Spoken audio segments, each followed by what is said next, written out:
Hi, 7th grade. It's Mr. Malcolm here, coming at you from your classroom in Gridley, Illinois. It's not the same without you guys. It's actually quite lonely. It's quite strange sitting in here by myself, developing these lessons and these study guides and things like that. But it is a job, and I'm going to make the best of it, just like someday I hope that when you get a job and you're put in a set of abnormal circumstances, you make the best of it too. I hope all is well at home. I hope you guys understand that this is just a phase. You'll never forget this probably, but it is. It's just a phase, and there are much brighter horizons on the forecast. So just stick it out, and let's make these next several days as positive as we can and do the best we can. I know you'll do that because you're a great class. You're a bunch of awesome people, okay? Evolution. Last week, I remember spending some time talking to you kids about how you guys all have beliefs. And sometimes when you hear that term evolution, it isn't the best thing to hear, I guess. All right? It isn't the best thing to hear. But I want you to know that I don't teach this to try to change anybody. Heavens no, that is not my motive. And P.S., you'll have to apologize, or I'll apologize for the shadows on today's video. I'm very shadowy right here, and then I'm not so shadowy, but hang in there. As I was saying, I will never, ever try to change your beliefs, okay? Because I have my own beliefs, and you wouldn't try to do that to me, and I would never try to do that to you. Ever. Never, ever would try to do that. But what I do kind of like about this chapter is that it is constantly taking evidence, having you examine it, and drawing conclusions from it, which is what scientists do daily. Now, am I trying to make you all into scientists? Well, that's not what I mean. What I mean is you take evidence all the time. From it, you ask questions. You make guesses. You develop theories. And then you decide whether or not the theory was factual or it was not. And if it wasn't, you go back, okay? That's what I like about it. It asks a lot of really neat questions for you to think about, okay? So hang in there. I'm going to do my best to teach it, and I want you to sit back and do your best to be a listener. Oh my gosh, be a listener. I've said that many times. And do the best you can at being a listener and trying to learn from this. I'll talk a little bit more about the material for you to do on your Google Classroom towards the end of the video. Okay? Let's get started. Much like the cell unit, the first thing we talked about were the cell contributors, such as Robert Hooke, Anton van Leeuwenhoek, Virchow, Schleiden, Schwann, etc. Well, I don't think you could begin an evolution unit and leave out a major contributor to evolution at this time by the name of Charles Darwin. Ladies and gentlemen, this is Charles Darwin. I have 3 pictures. This is Darwin as a young man, okay? It's a painting, obviously, but if I had to guess, I'm guessing anywhere from 18 to 25 years old. Could be just out of college, maybe in college. This is a very middle-aged picture of Charles Darwin. Maybe that was when Charles got back from his voyage that we'll talk about. Maybe it was Darwin writing his book that I'll share with you also. And the third picture is of a much older Darwin. Maybe prior to his death, but if I had to guess, maybe the 50s and 60s, ish years of age, not sure. Charles Darwin was a pretty popular guy, pretty smart guy, okay? He was a botanist, all right? Botanist is someone who studies botany, and in that case, they study plants. They're into plants, okay? He was a geologist. A geologist is a quote-unquote a rock doctor, all right? They study rocks and minerals, all right? He was into that. He eventually became a naturalist, all right? A naturalist is somebody who studies living things. I don't know if the same would be a biologist, is maybe what we would call it today, but a botanist, a geologist, and a naturalist. He was also very into his religion, okay? He was a Christian, and he, upon getting out of college, thought about going that direction and studying more of that, okay? He was born in England. He was an Englishman in 1809, okay? In 1809 he was born. His father was a doctor. Now, a doctor back in the 1800s, boys and girls, probably was a doctor of all types of medicine. I would imagine he was the type of doctor that you went to when you weren't feeling good, or the same doctor you'd go to with a broken bone, or with, who knows, breathing issues, whatever, a doctor of all. Charles's father wanted his son Charles to be a doctor himself also. Charles wanted to be a doctor, all right, just like his father. I think did I say that right? Charles Darwin wanted to be a doctor because his father was one. How's that? Okay. Charles, after school, he went on to college, all right? And it is said in what I have read about him, and I read about this several years ago, that Charles Darwin, when he went to college to study medicine to become a doctor, he was scared at the sight of blood. Now, I can understand where that would make some people freak out. Some people do not like the sight of blood, okay? Well, young Charles Darwin saw blood and apparently came home and had a conversation with his father, and his father said, well, what's your next plan? So you don't want to be a doctor. So Charles Jr. went to a different college, okay, and wanted to study theology, all right? Theology. Theology is a type of a study of Christianity and the characters that go along with that, okay? Darwin ended up graduating from college kind of early with what they call a distinction.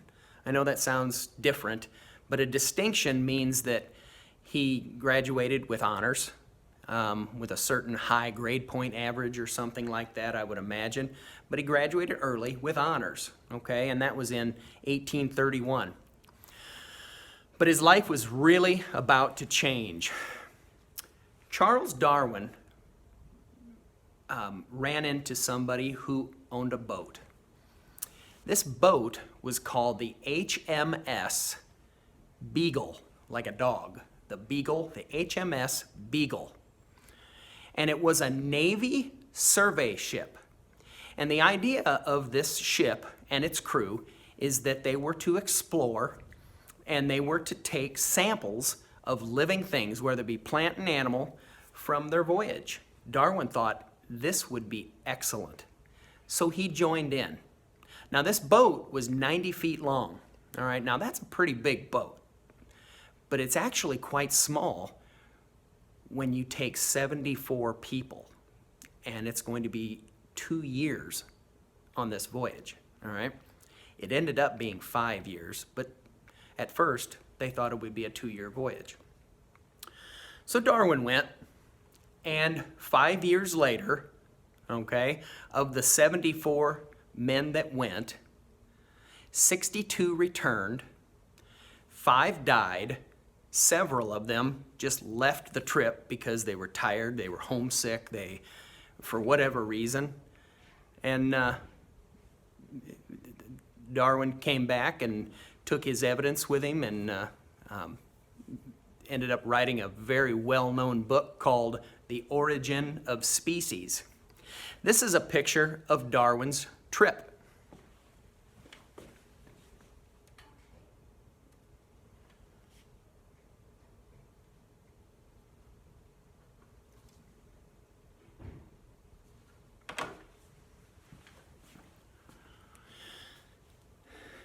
If you look up here, I know it's kind of hard to see, and by the way, I will attach this study guide, all of the study guides with the lesson, all right? At Plymouth, England is where it started. It went south, it continued to go south, okay? It went down around the coast of South America, back up, and ended up on the Galapagos Islands. The Galapagos Islands, boys and girls, is a group of islands, well over 100 of them, ranging in size, all quite small, but ranging in size, where they spent a lot of their time taking samples of plants and animals. Upon going home, they call this the second trip. They left, came back around Australia, around Africa, and back up to home. That was a 5-year voyage. But while staying on the Galapagos Islands, Charles focused on 3 specific animals, okay? 3 specific animals. Lots and lots of studies were done. He actually loved insects, beetles in particular. He loved plants, as I had told you he was a botanist, but it was these 3 species of animals that really stuck out to him. They were A, the Galapagos tortoise, B, the Galapagos finch, which were several species, and C, the Galapagos iguana. Okay? Check this out.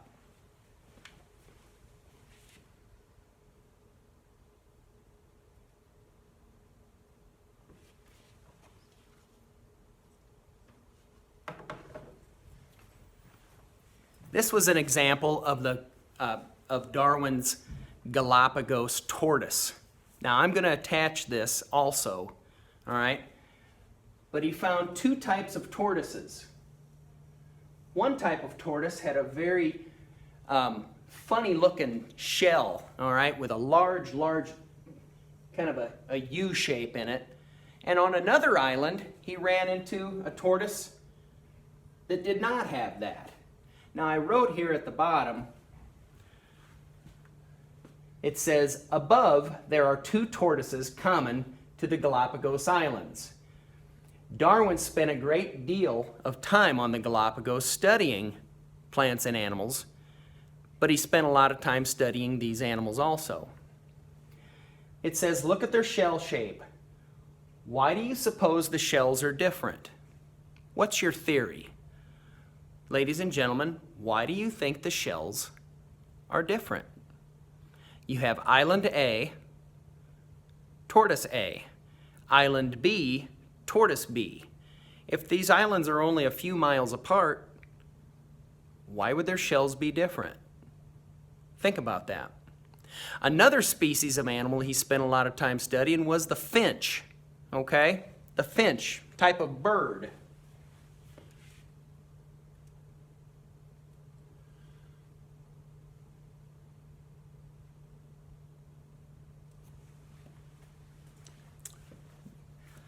This is a picture, ladies and gentlemen, of little over a dozen small birds called finches, okay? On all of these islands, Darwin would run into different species of finch, and he would take notes about these animals and study them, and he noticed that every island had a different finch. Each finch was a different color, and each finch had a different beak style, a different beak shape, just like the picture indicates.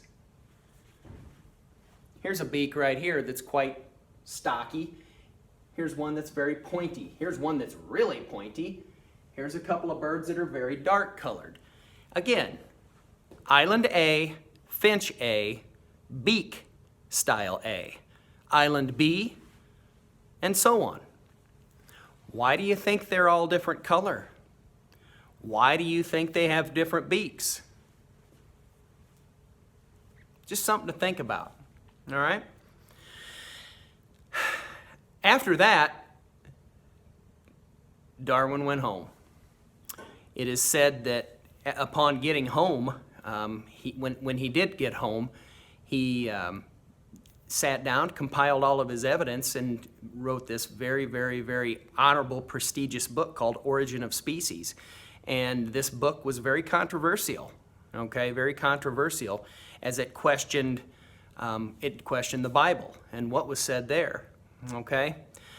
But boys and girls, you are going to see a short quiz over this video. I hope you watch it. You were instructed to do so. It'll be a Word document. Some of it will be multiple choice and you'll simply type the word. Some of them will answer, or I will ask you for short answer questions, just a little bit of everything. There will also be a couple of questions in which I'm asking you for your theories. Ladies and gentlemen, and these are to be typed very well, run the spell check, use well-designed sentences. I don't want any slop, no garbage, all right? Do a nice job. Try your best, okay? Try your best.